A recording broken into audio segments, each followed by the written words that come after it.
గణతంత్ర దినోత్సవాన దేశ ఆయుధ సంపత్తిని ప్రదర్శించడం ఆనవాయితీ. సైన్యం అమ్ముల పొదిలోని అస్త్రశస్త్రాలను సాధారణ ప్రజల ముంగిటకు తెస్తారు. దేశ రాజధాని ఢిల్లీతో పాటు మన రాష్ట్రంలోనూ శత్రువు గుండెల్లో దడపుట్టించే ఆయుధాలు ప్రజలకు పరిచయం చేస్తారు. ఇలాంటి అరుదైన అవకాశాన్ని దక్కించుకున్న చిన్న పెద్ద సందడి చేశారు. సంగారెడ్డి జిల్లా కంది మండలం ఎద్దు మైలారంలో దేశ సైనిక అవసరాల కోసం ఆయుధ కర్మాగారాన్ని నెలకొల్పారు. ఇక్కడ ప్రధానంగా యుద్ధ ట్యాంకర్లు తయారు చేస్తారు. దేశవ్యాప్తంగా 45 ప్రదేశాల్లో ట్యాంకర్ల తయారీ కేంద్రాలుండగా కేవలం ఇక్కడ మాత్రమే నేలతో పాటు నీళ్లలోనూ ప్రయాణించే ఉభయచర యుద్ధ ట్యాంకర్లకు ప్రాణం పోస్తారు. ప్రతి గణతంత్ర దినోత్సవం నాడు ఈ కర్మాగార ఉత్పత్తులు సాధారణ ప్రజల సందర్శనకు అందుబాటులోకి తెస్తారు.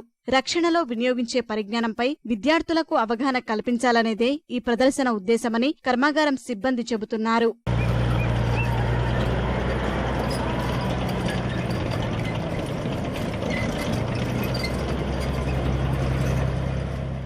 ఒకటి బిఎంపి, అది వచ్చేసి అంబులెన్స్ వెహికల్.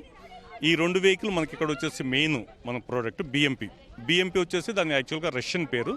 మన ఇండియాకు వచ్చేసరికి దీని సారథ్ ఐసీవీ ఇన్ఫెంట్రీ కంబట్ వెహికల్ అని చెప్పి అంటాం. సంవత్సరానికి 120 వెహికల్స్ మన టార్గెట్లో మనం ఇస్తున్నాం. ఈ వెహికల్లో చాలా స్పెషల్ ఫీచర్స్ ఉన్నాయి. 14.2 టన్ వెయిట్ ఉన్నప్పటికీ కూడా 65 కిలోమీటర్స్ ఆన్ రోడ్ స్పీడ్ లో, వాటర్ లో కూడా 10 to 7 కిలోమీటర్స్ స్పీడ్ తోటి ఇది వాటర్ వెళ్ళిద్దండి. హిల్ ఏరియాకు వచ్చేసరికి మనకి 30 డిగ్రీ గ్రేడియంట్ కూడా ఇది కొండలు ఎక్కడం ఇట్లాంటిది ఉంటుంది. సో ఈ మనకి వచ్చేటువంటి ఈ మెయిన్ గన్ ఈ 4 కిలోమీటర్స్ రేంజ్ మనం దీంతో చేస్తాం ఫైర్ చేయడం అనేది. అంబులెన్స్ వచ్చేసి ఒకవేళ వార్ ఫీల్డ్ లో కనుక ఏమైనా జరిగినప్పుడు చిన్న గాయాలు కనుక అయితే 8 మందిని కూర్చున్నటువంటి కండిషన్ లో తీసుకెళ్లొచ్చు.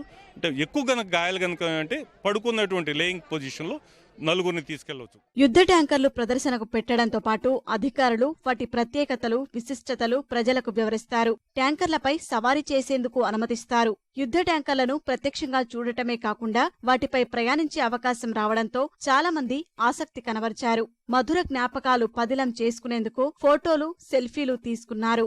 I feel so good. చాలా బాగుంది. సెకండ్ టైం ట్యాంకర్ ఎక్కాను అట్ స్మాల్ అండ్ ఇప్పుడు కూడా. నేను ఇక్కడ ఫస్ట్ టైం వచ్చాను. చూసామంటే ట్యాంకర్స్ ఉన్నాయి.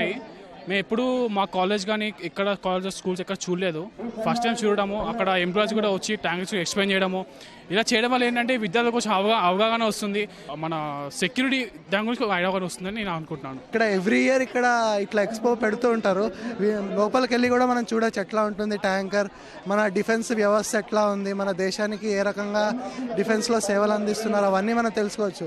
దీని లోపల ఫైరింగ్ సిస్టమ్ అని కూడా ఉంటుంది. మన మామూలుగా హ్యాండిల్ ఉంటుంది డిఫెన్స్ది, అవన్నీ మనం చూడొచ్చు, పట్టుకోవచ్చు. It will be a great experience. యుద్ధ ట్యాంకుల తయారీకి కేంద్రమైన ఎద్దుల మైలారం చిన్నారుల సందడితో ఉల్లాసంగా మారిపోయింది. శత్రువుల గుండెలు చీల్చే ఆయుధ సంపత్తి కలిగిన వాహనాలు అందరికీ ఆనందం పంచుతూ ముందుకు కదిలాయి.